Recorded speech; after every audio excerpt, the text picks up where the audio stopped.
Pourtant, les esclaves modernes se pensent toujours citoyens. Ils croient voter et décider librement qui doit conduire leurs affaires, comme s'ils avaient encore le choix. Ils n'en ont conservé que l'illusion.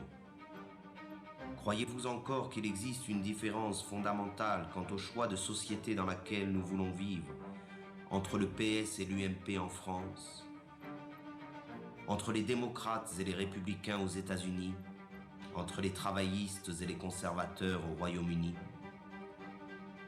Il n'existe pas d'opposition car les partis politiques dominants sont d'accord sur l'essentiel, qui est la conservation de la présente société marchande. Il n'existe pas de parti politique susceptible d'accéder au pouvoir qui remettent en cause le dogme du marché. Et ce sont ces partis qui, avec la complicité médiatique, monopolisent l'apparence. Ils se chamaillent sur des points de détail pourvu que tout reste en place. Ils se disputent pour savoir qui occupera les places que leur offre le parlementarisme marchand. Ces pauvres chamailleries sont relayées par tous les médias dans le but d'occulter un véritable débat sur le choix de société dans laquelle nous souhaitons vivre. L'apparence et la futilité dominent sur la profondeur de l'affrontement des idées. Tout cela ne ressemble en rien, de près ou de loin, à une démocratie. La démocratie réelle se définit d'abord et avant tout par la participation massive des citoyens à la gestion des affaires de la cité. Elle est directe et participative.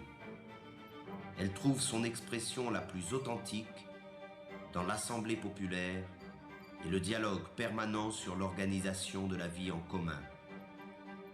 La forme représentative et parlementaire, qui usurpe le nom de démocratie, limite le pouvoir des citoyens au simple droit de vote, c'est-à-dire au néant, tant il est vrai que le choix entre gris clair et gris foncé n'est pas un choix véritable. Les sièges parlementaires sont occupés dans leur immense majorité par la classe économiquement dominante, qu'elle soit de droite ou de la prétendue gauche social-démocrate. Le pouvoir n'est pas à conquérir, il est à détruire. Il est tyrannique par nature, qu'il soit exercé par un roi, un dictateur ou un président élu. La seule différence dans le cas de la démocratie parlementaire, c'est que les esclaves ont l'illusion de choisir eux-mêmes le maître qu'ils devront servir.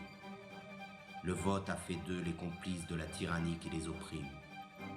Ils ne sont pas esclaves parce qu'il existe des maîtres, mais il existe des maîtres parce qu'ils ont choisi de demeurer esclaves.